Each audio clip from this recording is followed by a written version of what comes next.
Bom, vamos lá. Preste bastante atenção no que eu vou te ensinar.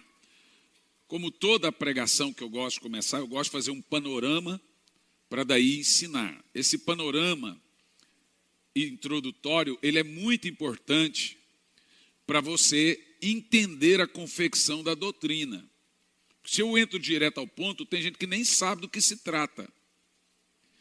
Apesar que quando uma pessoa se converte, ela se converte da forma mais simples e pura que o Evangelho tem. Quem se converte, ele se converte crendo que perde a salvação. Ele lê a Bíblia e acredita que está lá escrito. Ele se converte crendo que Jesus vai retornar antes da tribulação e ele será arrebatado. Ele se converte crendo no batismo com o Espírito Santo e nos dons espirituais. Aí depois vem um teólogo e estraga tudo. Essa que é a verdade, porque a conversão pura e simples, o cara lê na Bíblia do jeito que está ali, literal, então ele pega e entende aquilo. Não precisa ninguém ensinar. A conversão, ela é pura.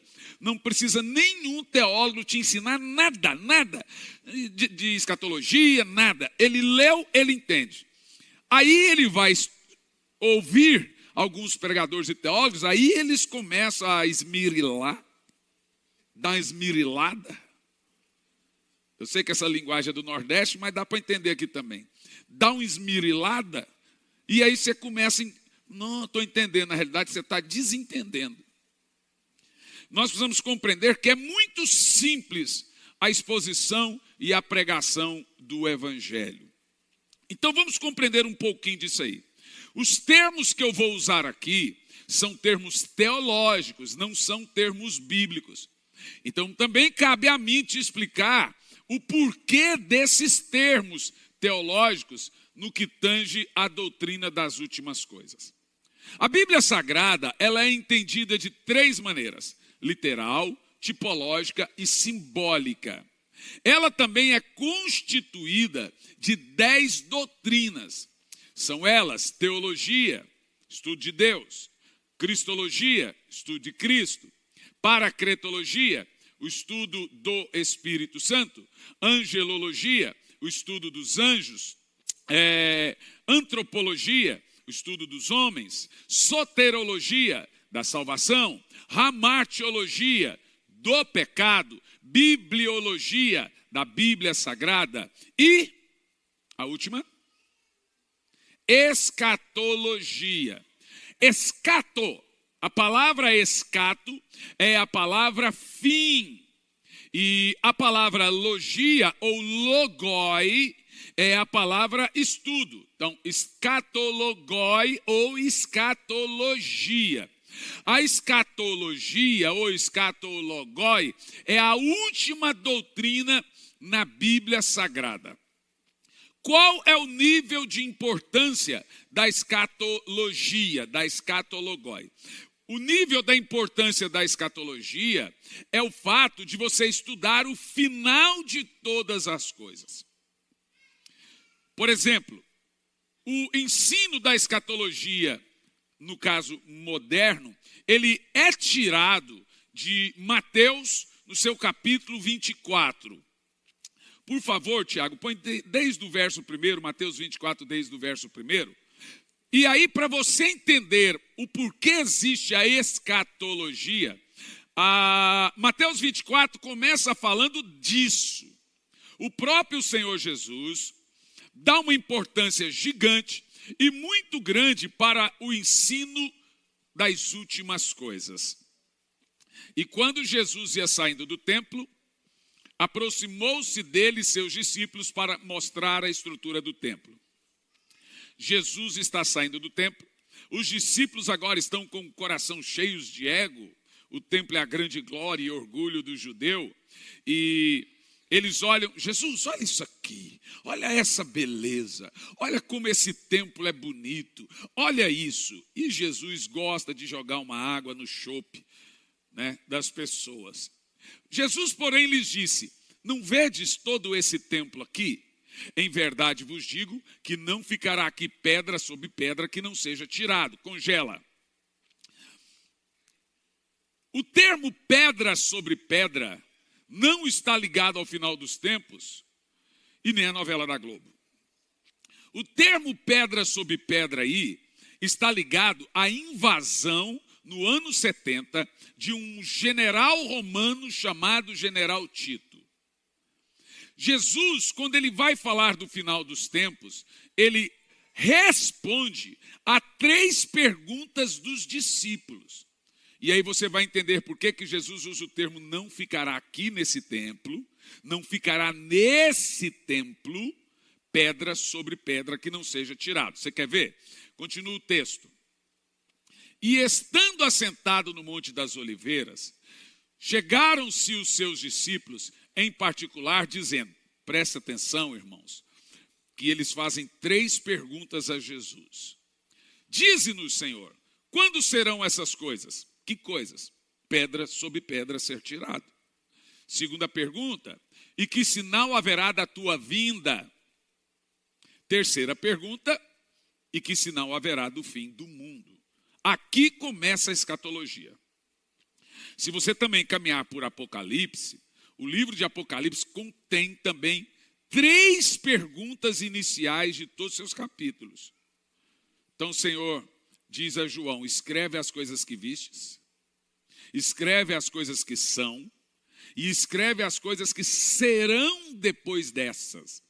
Então, parte do Apocalipse é as coisas que João está vendo ali no seu período de igreja. E ali contém a perseguição do primeiro século, ali contém os crentes morrendo nos coliseus, nas arenas, ali contém as 7 igrejas da Ásia, que vai até o capítulo 3. Porque no capítulo 4, versículo 1 de Apocalipse, começa assim, ó, sobe para cá, João, eu vou te mostrar as coisas que hão de acontecer. Ali, esse sobe para cá, a partir dali, some a igreja do Apocalipse. Ela sumiu, acabou. A igreja em Apocalipse está até o capítulo 3. No capítulo 4, temos ali uma ideia do arrebatamento, que o Senhor diz, sobe para cá, e eu vou te mostrar agora as coisas que serão. No capítulo 19, volta a igreja. Então ela fica do capítulo 4 ao 19, em outras palavras, toda essa tribulação terrível que tem no Apocalipse, não existe igreja, ela não está lá. De acordo com a visão profética, na hora que João sobe, no dia do Senhor, ele diz, porque no dia do Senhor, isto é, no domingo, eu fui arrebatado em espírito, ele subiu, e o Senhor mostrou para João todo o Apocalipse, ele não viu a igreja. Porque a igreja subiu com ele. A igreja subiu ali no capítulo 4. E nesse texto aqui, exatamente isso que você deve entender. O capítulo 24 de Mateus, ele tem uma única missão, responder a você 3 perguntas. Os discípulos, quando Jesus disse que iria destruir o templo, ficaram calados. E esperaram Jesus ficar a sós, quando Jesus estava sozinho. Então, agora Jesus está sozinho, eles fazem 3 perguntas a Jesus. Quando é que o templo será destruído? Primeira pergunta. Quando o Senhor vai retornar à terra, quando o Senhor subir, os sinais da sua segunda vinda? E quais são os sinais do final, o fim do mundo? Primeiro ponto interessante na interpretação do livro do Apocalipse. Então, você já sabe que a nossa escatologia, ela vem do capítulo 24 de Mateus e ela vem do livro do Apocalipse e do livro de Daniel. Daniel era o livro apocalíptico deles, porque não tinha Apocalipse. Então, o próprio Senhor Jesus cita o profeta Daniel como sendo o mestre da escatologia em sua época. Põe para mim o verso 15 de Mateus 24, para você ver.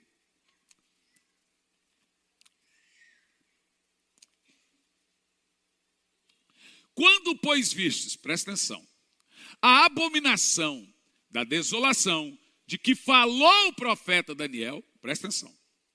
Quem lê o quê? O profeta. Jesus está dizendo, quem lê, ele está falando, o texto é sobre o profeta Daniel. Quem lê o profeta Daniel, entenda. Por quê? Porque no capítulo 9 de Daniel tem uma profecia que se cumpre, que vai encaixar na destruição do templo em Mateus 24. E Daniel profetiza que o povo do príncipe que há de vir pisará a cidade e o general sacrificará um porco no templo do Senhor. É exatamente isso que Jesus está falando. Aqui nesse texto, Jesus continua dizendo, olha, vai ter uma desolação, vai ter um escárnio, vai ter uma abominação no templo do Senhor. E você precisa, Jesus diz, que para o seu bom entendimento escatológico, você precisa estudar o profeta Daniel. É isso que Jesus está falando. Jesus está instigando cada um de nós a começar a escatologia, começar a doutrina do retorno de Cristo, estudando o profeta Daniel. Já que você não estudou o profeta Daniel, vamos costurar Mateus, Apocalipse e Daniel. Por exemplo, olha o que Jesus menciona sobre essa desolação profetizada pelo profeta Daniel e que vai, no caso aqui de Jesus, se cumprir 40 anos depois da sua morte, isto é, no ano 70. Jesus morre 30 anos depois da sua morte.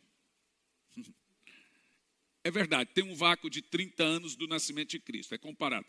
O nascimento de Cristo é 30 anos antes do seu nascimento de fato, isso no calendário, tem esse efeito lá. Se não seria, Jesus, 40 anos depois da morte de Cristo, tem a invasão de Jerusalém, no ano 70. Perceberam o que eu estou dizendo? Então a gente tem esse vácuo aí de 30 anos. Continuando o texto, diz assim, então os que estiverem na Judéia, fujam para os montes. Gente, esses textos aqui não são de nossos dias. Você vai se lembrar que a resposta de Apocalipse, de Mateus, é primeiro respondendo aos dias em que eles estavam vivendo. E aí Jesus está dizendo da invasão dos romanos, liderado pelo general Tito, que vai a Jerusalém num dia de sábado. Por que num dia de sábado? Porque eles fecham os portões e ninguém faz nada. Então, general Tito e seus soldados entraram escondido antes das 18 horas da sexta-feira e fechou os portões e ficaram lá dentro escondidos. Quando os portões estivessem fechados e fecharam, eles saíram dos seus esconderijos, e a história conta que os cavalos dos soldados romanos escorregavam com o sangue dos judeus. O que esse general chamado Tito queria? Ele queria o ouro. O judeu é mestre ourives, tanto judeu como árabe, e o judeu tem muito ouro. E eles sabiam que tinha um templo, e que o judeu coloca no templo todo o ouro possível. O ouro para o judeu serve para colocar no templo. O que o general Tito fez? Ele, não sabendo, procurava ouro e não achando, ele percebeu que o ouro estava todo entre pedras e pedras e pedras e pedras. O que ele foi fazendo então? Tirando pedra sobre pedra, cumprindo-se o que Jesus diz, não vai ficar nesse templo pedra sobre pedra que não seja tirado. E ele foi tirando as pedras, sobrou só o que hoje é chamado de Muro das Lamentações, é o pedacinho do templo que o general Tito deixou. Ali tivemos o que é chamado de diáspora. É quando o general Tito mata boa parte da nação, e o termo bíblico também, pode continuar, fala das mulheres grávidas. E quem estiver no telhado não desça tirar coisa alguma. Jesus está falando exatamente disso. Não volta para Jerusalém. Vai ter morte, vai ter sangue, e continua. E quem estiver no campo não volte a buscar suas vestes. Foi o que aconteceu. Ai das grávidas e das que amamentam. A gente normalmente pegava esse texto para jogar na grande tribulação. Mas ali o general Tito pegou uma faca, uma espada, e foi arrancando as crianças do útero das mulheres e jogando no fogo, jogando as mulheres para lá e jogando as crianças no fogo. Isso foi chamado de a diáspora, e foi terrível, foi terrível. E Jesus disse, não volta na cidade. Isso é tão verdade, gente, que João, O discípulo do Apocalipse, ele estava em Éfeso. E a mãe de Jesus também estava em Éfeso, porque João passou a cuidar de Maria. E toda a festa do Pentecostes, os judeus, tudo volta para Jerusalém para comemorar. Neste caso, João interpretou a profecia e não foi para Jerusalém. Senão teria morrido junto com Maria. Ele não foi. O povo entendeu. Quem não entendeu foi os que estavam em Jerusalém. Os que entenderam, saíram de Jerusalém. O que nós tivemos ali em Jerusalém? Uma carnificina. O general Tito, cumprindo a profecia do profeta Daniel. Antes dele tirar pedra sobre pedra, ele pegou um porco, colocou no altar do Senhor no templo e queimou o porco, sacrificou o porco. É o que a Bíblia chama de a terrível desolação da abominação. Depois o general Tito virou imperador Tito.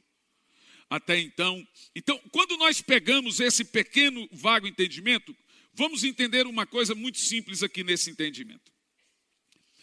O profeta Daniel, ele fala do Apocalipse, ou das coisas do final dos tempos, e ele aponta para aquilo que nós chamamos de tribulação.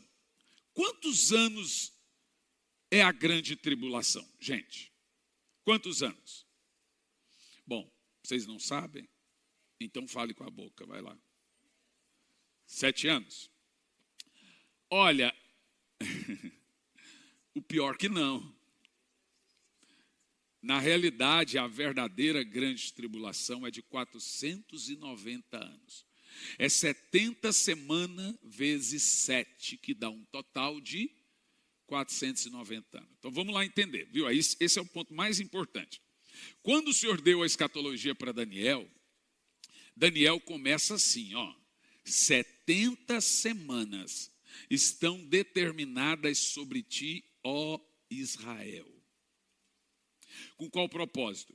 Selar a profecia, extirpar a iniquidade, trazer justiça eterna. Ou seja, presta atenção.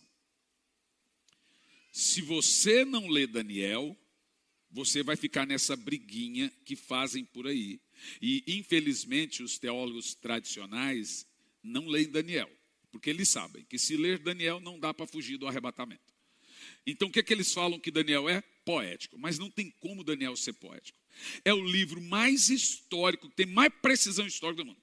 Aí vem o reino da Grécia. Você vai lembrar que no finalzinho da destruição, vamos colocar em ordem, Babilônia perde para Persa, Persa perde para a Grécia. Vem lá os 300, você vai se lembrar, os 300, eu não lembro o nome do lutador. E eles entram em guerra, os persas com os gregos. E essa guerra dura muito tempo. E depois eles vencem a batalha contra os gregos. Aí vem Roma, dentro dos gregos tem Alexandre. Aí vem Roma e vence a batalha contra os gregos. Roma é o grande dragão, porque ela é o reino mais perigoso e pior de todos. Mas dos 4 reinos, tem um 5º reino profetizado pelo profeta Daniel, que a Bíblia fala que uma pedra, Babilônia, Roma, é o pé de barro. Vai lembrar da estátua? Estátua de ouro, bronze, ferro e barro. Roma é o pé de barro. E a Bíblia diz que uma mão invisível, uma mão sem pessoa, joga uma pedra e quebra os pés da estátua, no caso a estátua de barro. A estátua é quebrada. Quem é essa mão e quem é essa pedra? E aí o profeta Daniel profetiza que o próximo reino, esse reino da pedra que quebrou a estátua, será um reino sem fim, um reino inigualável, um reino de justiça. Ou seja, nós estamos dentro do reinado dos 4 reinos. O próximo reino é o reino eterno, o de Cristo. Se Daniel estava certo nos 4 reinos, será que ele estaria errado no 5º? Não está. E é esse o ponto que você precisa entender. Por quê? Quando Daniel vem profetizar a grande tribulação, gente, o povo de Deus estão exilados na Babilônia. Você vai se lembrar que Neemias e Esdras são liberados junto com um grupo de irmãos para a reconstrução dos muros e ruas de Jerusalém. Porque o que acontece? Acontece que o filho de Salomão, um jaguara, ele fica cego, seus filhos morrem, porque ele desobedece a Deus. Vem a história de Jeremias mandando eles se renderem à Babilônia, e eles não se rendem. Jeremias é jogado num fosso e etc. Ali a nação é destruída pela primeira vez, o templo é destruído pela primeira vez, pela Babilônia. E nessa Babilônia, todo o povo de Deus é levado para lá.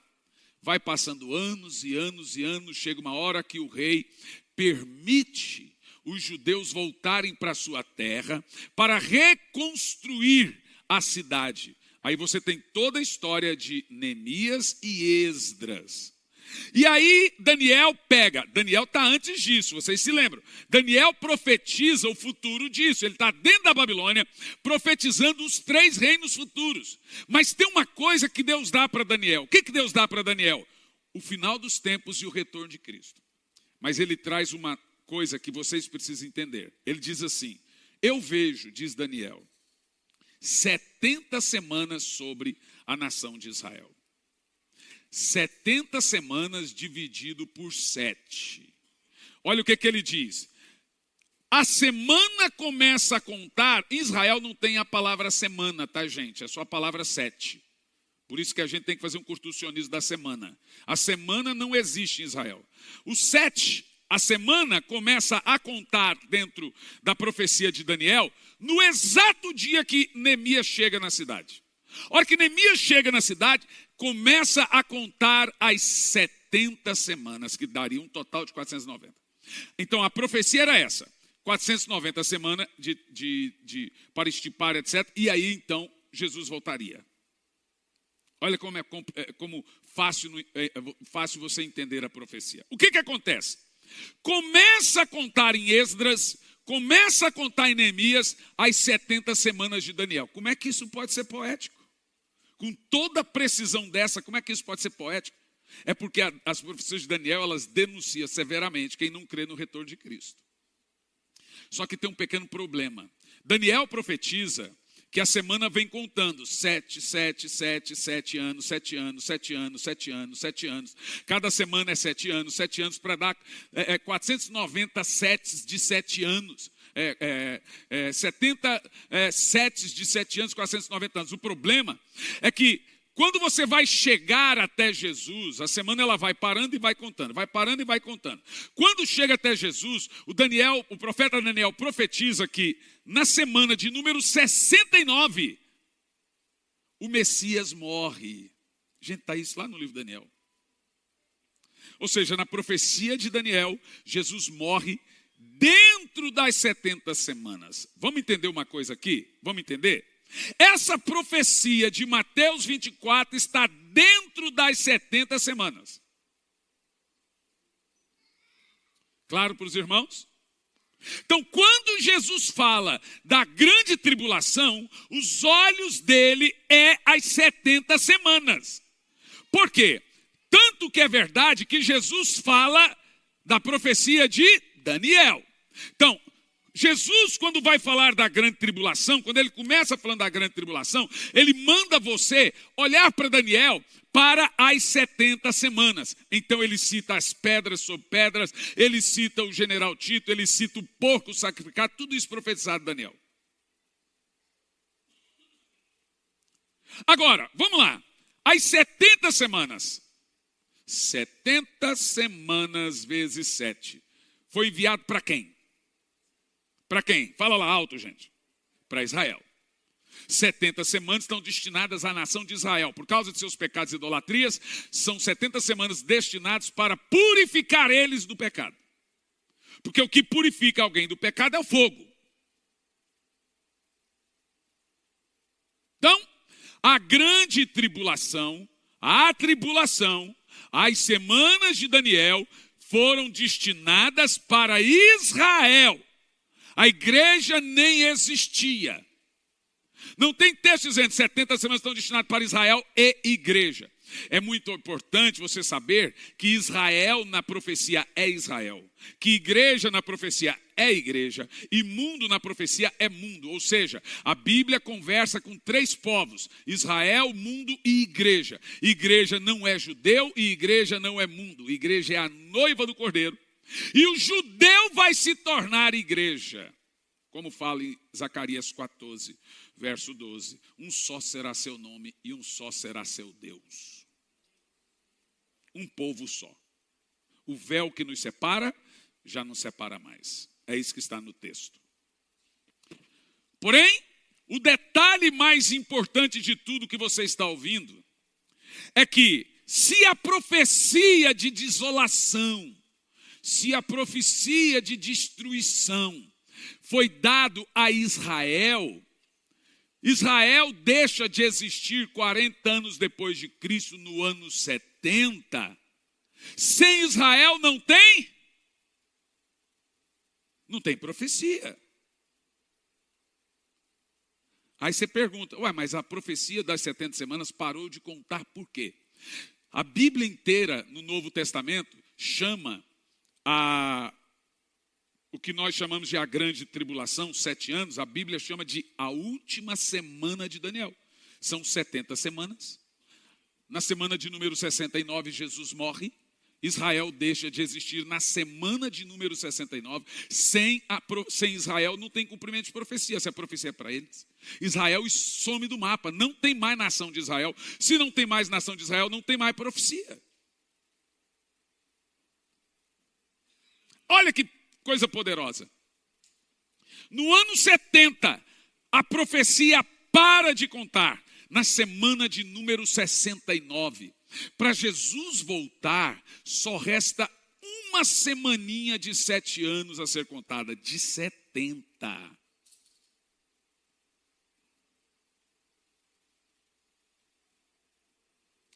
Mas existe um detalhe. Em 13 de maio de 48, através de uma assinatura Minerva de um brasileiro chamado Oswaldo Aranha, a ONU chancela a reedição de Israel. Depois da morte de 6 milhões de judeus, a ONU percebeu que Israel precisa da sua terra.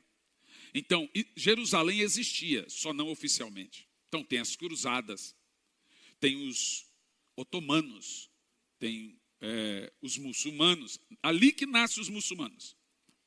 E tem todo esse povo, e aí a Igreja Católica faz a chamada cruzada para expulsar todo esse povo de Jerusalém, porque o povo queria fazer as suas caravanas para Israel e não podiam. Então os cruzados, os soldados, a companhia de Jesus, chamada, ganhavam um dinheiro absurdo para proteger os peregrinos na caminhada para Jerusalém. Lá está a cidade.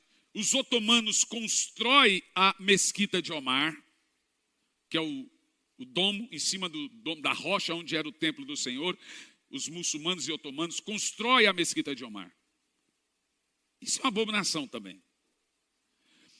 Nesse período, você precisa entender que a profecia não está vigente. E ela não está vigente porque são 70 semanas, 490 anos, contra Israel. Não tem Israel. Então não tem a grande tribulação. Vocês entendem? Estão entendendo? Então, a partir do momento que Israel voltou a ser nação, olha isso. Eu falei 13 de maio, me corrija se é 14. 14 de maio. Não tomei um Red Bull hoje para a mente acordar, só a metade está acordada, a outra está dormindo. Em 14 de maio de 48, a nação de Israel volta a existir, cumprindo a profecia de Jesus. Quando, pois, vistes o brotar da figueira, a figueira é Israel. A figueira secou, lembra que a figueira secou? Jesus secou a figueira mostrando que a nação de Israel iria secar. E a figueira seca. Quando a figueira brotar, Jesus está perto da sua volta. A figueira brotou há 70 anos atrás. Uma geração. Quando essa figueira brotou, a pergunta que nós devemos fazer é: se a figueira brotou, por que não voltou a ser contada a tribulação? Parou no número 69 de 70 semanas. A figueira brotou, então deveria voltar a contar a grande tribulação. Por quê? Se a tribulação ou se a profecia é para Israel. Sabe por quê, irmãos? Porque agora tem uma coisa que ninguém sabia.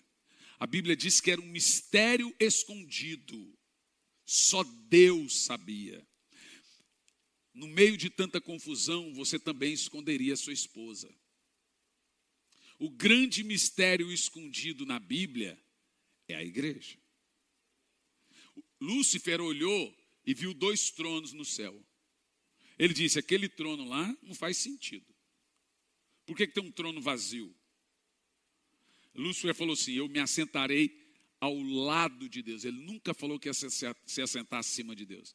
Ele pensou que aquele trono vago era dele. Mas não era dele. Aquele trono vago é da igreja do Senhor. Sempre foi. Ah, mas não é de Jesus. Eu não vou nem te responder, tá? Jesus está sentado no mesmo trono com o Pai. O outro trono é da igreja. São 26 tronos que tem na sala do trono no céu. O trono do Senhor, o trono da igreja e os 24 tronos. 12 cordeiros, 12 tribos. Entendeu? É os tronos que a Bíblia fala lá no céu. Então agora, a igreja entra no cenário profético. Como a igreja entra no cenário profético, não dá para voltar tribulação. Olha, se fosse para a igreja passar pela grande tribulação, então deveria se contar a profecia no mesmo dia que Israel voltou a ser nação. Ó, para que esperar?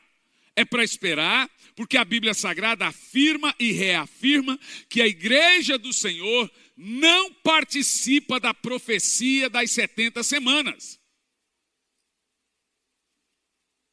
Então, a última semana, ou 7 anos, que são divididos em 2 partes, 7 anos de 7 anos, 3 anos e meio prosperidade, 3 anos e meio destruição total, essa profecia, ela vai se cumprir, ela começa a se cumprir para cumprir as 70 semanas de Daniel, a última semana de Daniel, no exato momento que a igreja deixar a terra. Você quer ver? Apocalipse capítulo 3, versículo 10.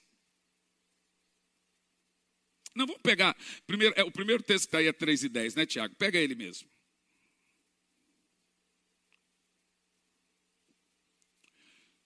Como guardaste a palavra da minha paciência, também eu te guardarei da hora da tentação que há de vir sobre todo mundo para colocar à prova os que habitam na terra. Dizem por aí que nós não temos base bíblica para dizer que o Senhor vai nos livrar da hora da provação.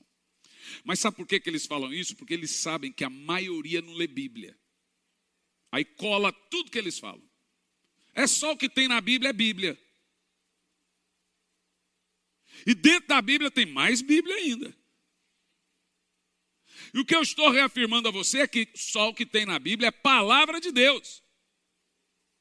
E a Bíblia é muito clara quando ela diz exatamente que o Senhor vai nos livrar do dia da provação, da tentação. Em algumas versões bíblicas está a palavra... Qual? Pode falar? Eu ouvi alguma coisa? Eu pensei que estou ouvindo vozes. Provação, tentação, tribulação. Em 1 de Paulo aos Tessalonicenses, capítulo 4, no versículo 16, nós temos a raiz da palavra arrebatamento, que significa harpazo, que quer dizer arrancar, sequestrar, a palavra. O mesmo Senhor descerá do céu com um alarido e com voz de arcanjo. Irmão, a palavra mais poderosa de avivamento que existe é essa. Eu estou na terra adorando hoje. Eu estou na terra adorando amanhã. Eu já estou adorando há 20 anos. Eu já vou na igreja há 15, há 20, há 10, há não sei quantos. Eu estou na terra há tanto tempo. Tem horas que eu não tenho nem força para ir no culto, mas eu vou. Tem horas que eu estou desanimado. Tem hora que eu estou ferido. Tem hora que alguém fala de mim, tem hora que eu falo de alguém, mas chegará um dia que todos nós ouviremos o som da trombeta. O Senhor vai dizer: vem, entra agora, você que acreditou e não desviou e não desanimou.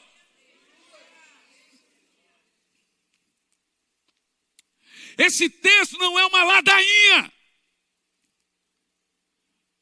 O mesmo Senhor descerá do céu. Jesus virá. E essa é a maior mensagem da igreja. Preparai-vos, santificai-vos. Você sabe que hora Jesus vai voltar?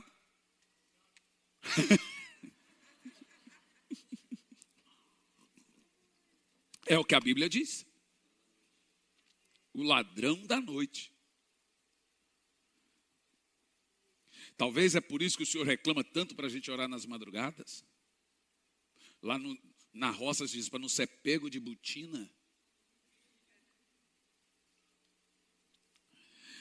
Sabe, a simples menção, a simples palavra Jesus virá. Jesus voltará. Está havendo uma anunciação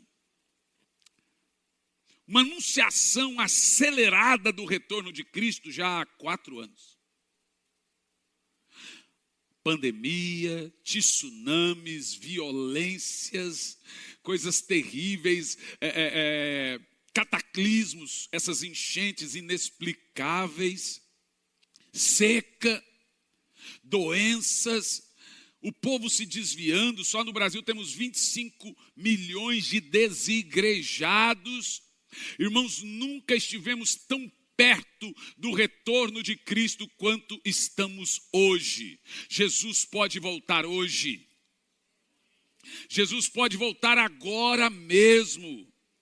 Eu tinha uma camiseta que eu andava assim, aguardando o retorno de Cristo hoje. Eu parei de usar porque não me deixava entrar nos aviões com ela. Eu não estou brincando não, no voo da Air France, né? Fomos entrar no voo da Air France. Quando eu fui entrar, o cara meteu a mão no meu peito. Senhor, não dá. Eu falei, mas não dá o quê? Só porque eu tenho cara de pobre? Eu sou da roça mesmo, eu sou capial. Ele falou, não, senhor, não estamos falando disso não. Sua camiseta. Eu falei, o que tem minha camiseta? Sua camiseta. Eu falei, o quê? Ele falou, está dizendo aí. Eu falei, está dizendo o quê? Leia para o senhor ver. Eu falei, leia você. Aí ele falou, aguardando o retorno de Cristo. Eu falei, você também? Gente, o povo foi neles, reclamou, eu tive que trocar a camisa. Imagina, estou aguardando Jesus voltar hoje, dentro do avião. O povo já ficar, era feliz, né? Mas não ficaram, não.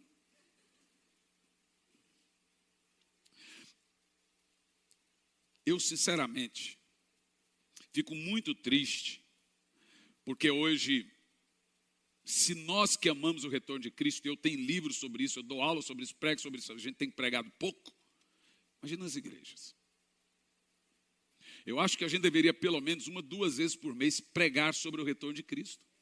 Deixar claro para os irmãos que você pode chegar em casa agora e bum!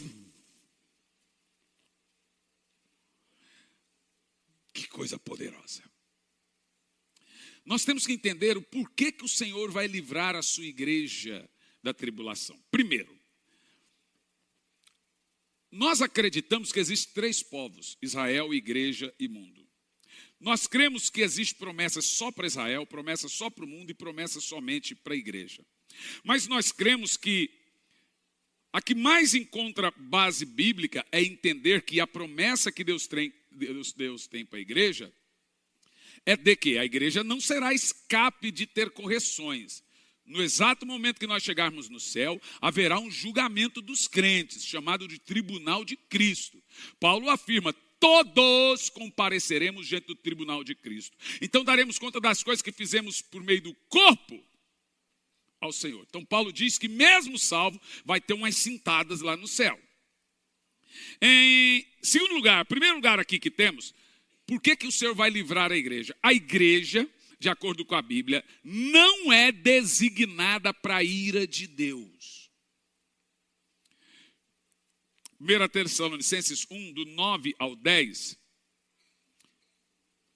Pois mesmo no tocante a nós, proclamamos que repercussão teve o nosso ingresso no vosso meio, e como deixando os ídolos, vos convertestes a Deus para servirdes ao Deus vivo e verdadeiro, e para aguardardes do céu o seu Filho, a quem ele ressuscitou dentre os mortos, Jesus, que nos livra da ira vindoura. Aí os camaradas falam aqui que tribulação e essa ira não é a mesma coisa. Será que não?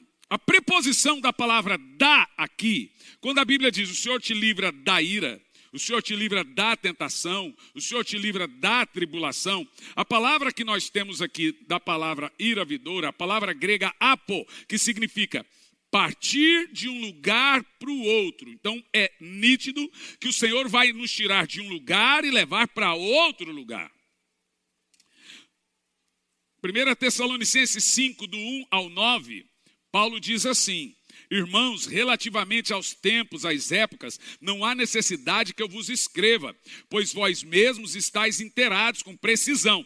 Olha que interessante, Paulo está conversando com a gente pensando que todo mundo sabe. Pois deveria, né? Ele diz: vós mesmos estáis inteirados. Talvez ele nunca veio no Brasil para saber que aqui o povo não lê Bíblia. Porque ele está conversando com a gente assim, falou: não, eu não vou falar isso não, vocês estão inteirados.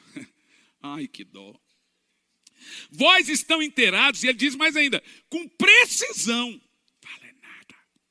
Com precisão que o dia do Senhor vem como um ladrão da noite.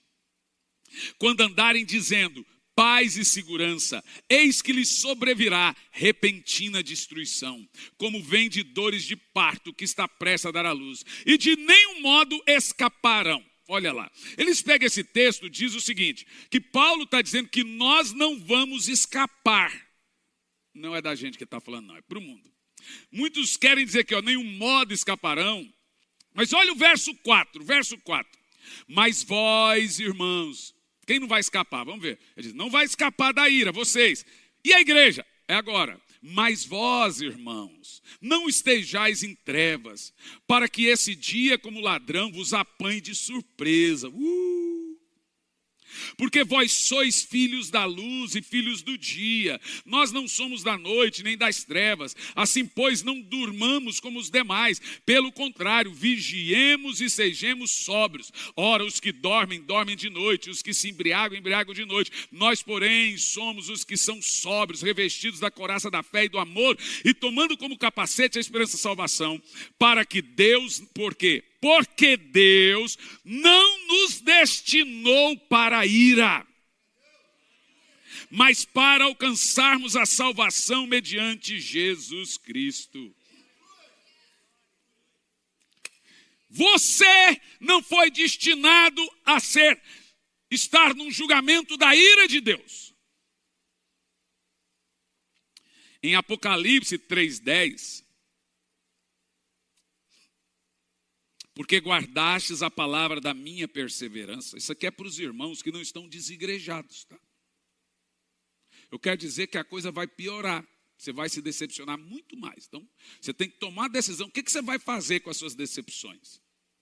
E diz, porque guardaste a palavra da minha perseverança, também eu te guardarei da tribulação que recairá sobre o mundo. Agora observa algo muito importante. O Senhor não está dizendo que irá nos livrar na tribulação. Ele está dizendo que ele vai nos livrar da tribulação, não é na. Porque eles pegam coisas de Daniel, como por exemplo, Deus não livrou Daniel da fornalha. Deus livrou Daniel na fornalha. E eles querem usar isso como exemplo. Mas o texto aqui diz que o Senhor nos livrará da ira, não na ira. Ele vai tirar você do meio da ira.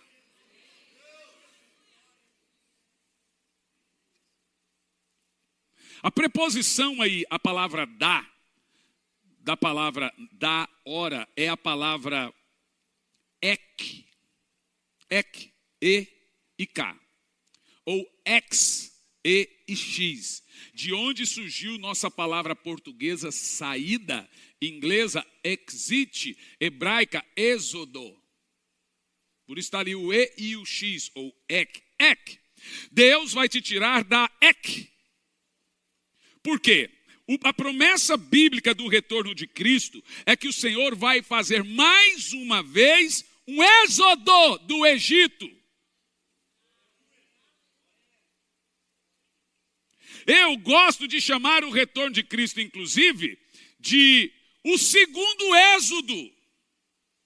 Porque na tipologia bíblica, o Egito tipifica mundo, o céu tipifica Canaã e o deserto tipifica onde a igreja está.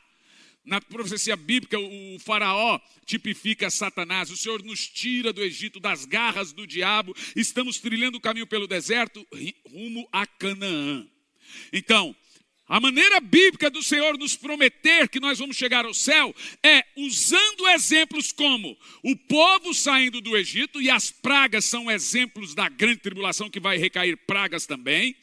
E a igreja, a nação de Israel, não estava dentro do Egito nas pragas. Onde eles estavam? Em Gozém. Era uma cidade de quase 80 quilômetros do Egito, aonde moravam os escravos. Nenhuma praga chegou nos escravos. Inclusive, quando o dia ficou noite por vários dias, em Gozém não. Lá não choveu pedra, lá não choveu fogo, lá as águas não ficaram em sangue, lá primogênito não morreu. Eu estou afirmando a você o seguinte: há um consenso poderoso que pode a qualquer hora, irmãos. Eu vou afirmar e eu garanto a você uma coisa poderosa. Nós estamos há alguns anos, poucos anos, do arrebatamento da igreja.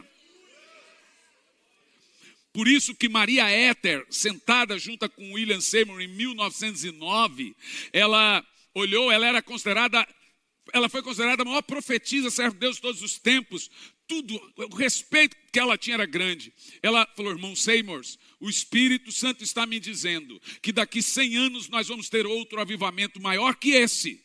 Só que esse outro avivamento que virá, ele vai durar até o retorno de Cristo. Olha para mim. Há uma promessa, que nos últimos dias o Senhor vai derramar do seu Espírito sobre toda a carne, que há uma promessa em que nossos filhos serão profetas. Há uma promessa, Amós diz que o Senhor vai derramar sobre a face da terra fome e sede, mas não de comida ou bebida, mas do Espírito. Abacuque promete que o Senhor vai de geração em geração manifestando o seu poder, e ele não abandona nenhuma geração. O profeta Joel profetiza, o profeta Malaquias 4 e 5 profetiza, todos os servos e servas de Deus. Isaías 44 profetiza. Há uma promessa na boca do apóstolo Pedro em Atos 2 e 39, que aquilo que aconteceu ali não era só para eles. Pedro diz o seguinte: o que vocês estão vendo aqui, a promessa não é só para nós, a promessa é para nós, a promessa é para os nossos filhos, a promessa é para os filhos de nossos filhos e todo aquele que o Senhor chamar. Inclusive, o que vai levar você até as nuvens é o poder do Espírito Santo que estará sobre você. É o Espírito Santo que vai arrebatar a igreja e entregá-la a Jesus Cristo. Tem alguém aqui que crê nisso? Aleluia!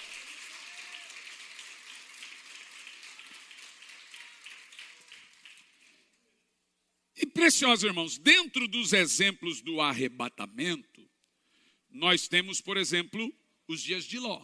Um exemplo, olha que tremendo esse exemplo. Os dias de Ló é comparado por Jesus como o exemplo mais poderoso da sua vinda. Olha o que aconteceu com Ló em Gênesis 19 e 22. Afirma assim: apressa-te, refugia-te nela, pois nada posso fazer enquanto não tiver chegado lá.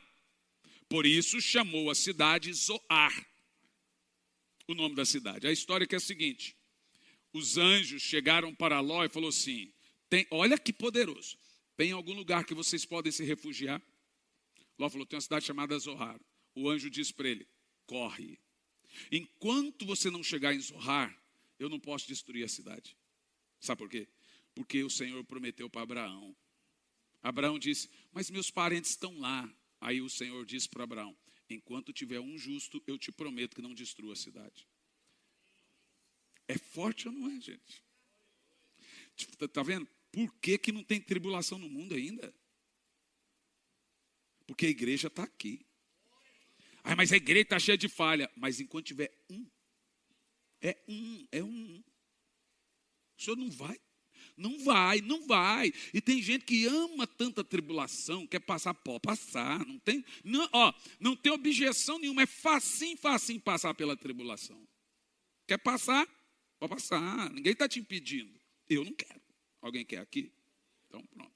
Eu costumo dizer o seguinte, quem está preparado para o arrebatamento, está preparado para qualquer coisa, irmão. Agora, se você não está preparado para o arrebatamento, que você acha que não vem, e ele vier, o que você vai fazer da sua vida? Então prepara para o retorno de Cristo agora, a qualquer hora, a qualquer momento. Não é verdade? E aí, o texto magno que nós temos aqui é do anjo dizendo para Ló, eu não posso destruir a cidade enquanto você não chegar na cidade refúgio. Um outro exemplo que nós temos são os dias de Noé. Enquanto Noé não entrou na arca, e a arca não foi selada por fora, não teve dilúvio. Isso é muito claro. A arca é a nossa proteção. Lá dentro tem animal fazendo cocô, lá dentro tem lixo, tem sujeira, tem tudo que é tranqueira que não presta lá dentro da arca, mas não tem a morte que tem lá fora. A arca é a igreja. Tem tudo de errado aqui. Quer cair? Cai aqui, irmão. Cai dentro da arca. Se você cair lá fora, você não consegue voltar. É isso que as pessoas não entendem. Nossa, e não sei o que e tal. O outro exemplo que nós temos de arrebatamento é o arrebatamento de Elias. Que ele foi arrebatado num abrir e num fechar de olhos. E assim como Elias foi levado ao céu por anjos, nós também seremos levados aos céus pelos anjos. A Bíblia diz que os anjos vão andar pela terra recolhendo os salvos. Glória a Deus, né? O texto de Elias, o texto de Isaías 26, 20 diz assim, presta atenção, isso aqui, eu vou te dar dois textos. Primeiro põe João, não põe Isaías não, põe João 14, versículo 1. João 14, primeiro, agora eu quero vibração nisso aqui, muita vibração. Diz assim, não se turbe o vosso coração. Credes em Deus, credes também em mim. Continua. Na casa de meu pai há muitas moradas. Se não fosse assim, vou-lo teria dito, pois vou para o Pai preparar-vos lugar. A palavra moradas ali, gente, é quartos, tá? Na casa de meu pai há muitos quartos. É o certo. Então aqui nós temos a promessa que o Senhor vai nos levar para as suas moradas, para os seus quartos. Aí Isaías dá um coice nisso aqui, ó. Isaías 26 e 20. Eu quero vibração. Vou entrar nesse quarto. Vai lá, lê em voz alta. Vai, pois, povo meu, entra nos teus quartos e fecha as portas sobre ti. Esconde-te por um momento até passar a ira. Aonde é esse quarto? Lá no céu, lá no céu.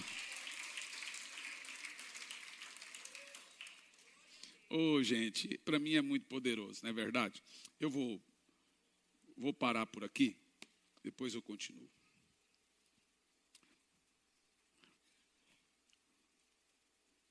Quando você ouve uma palavra sobre o retorno de Cristo, e os irmãos me perdoem se eu tive que usar de introdução alguns termos bem teológicos, mas eu acho que acrescentou muito no seu conhecimento.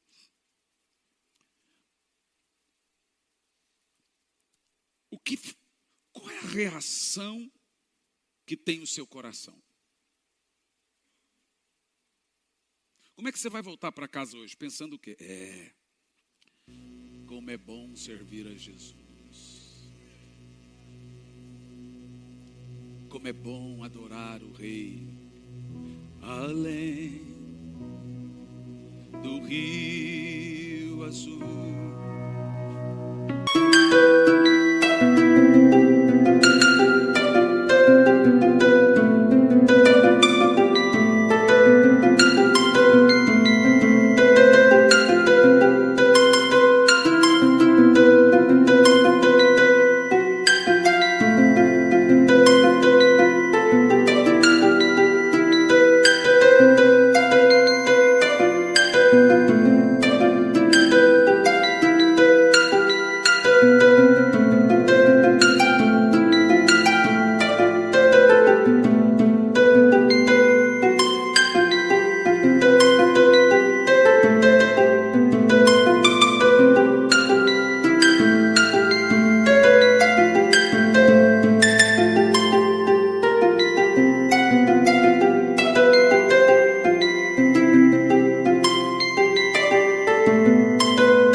As ruas são de ouro e de cristais. Aumenta o meu microfone.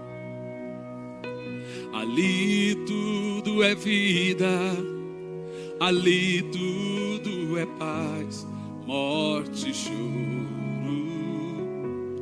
nunca mais, tristeza e dor, nunca mais. Cante bem alto, além do Deus, além. Te amamos, Jesus, te amamos mais. Oh glória, Morte e choro, morte e choro, tristeza e dor, tristeza e dor, nunca mais, nunca cante mais. agora. E morte e choro, tristeza e dor, nunca mais, nunca mais. Morte e choro, morte e choro. Oh glória a Deus, Tristeza e dor, nunca mais. nunca mais, nunca Levanta sua mais. mão. Não haverá mais noite ali. Não haverá nenhum clamor. Verei os olhos de Jesus. Te amamos, Jesus. Ei, Senhor, o seu povo te adora. Não haverá O seu povo te adora. Nenhum clamor. verei olhos de Jesus.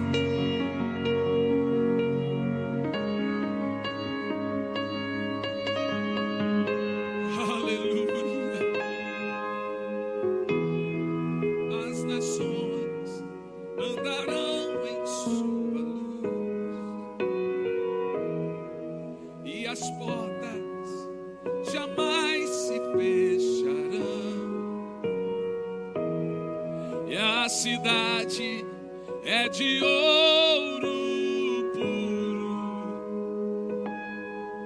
de jaspe a seu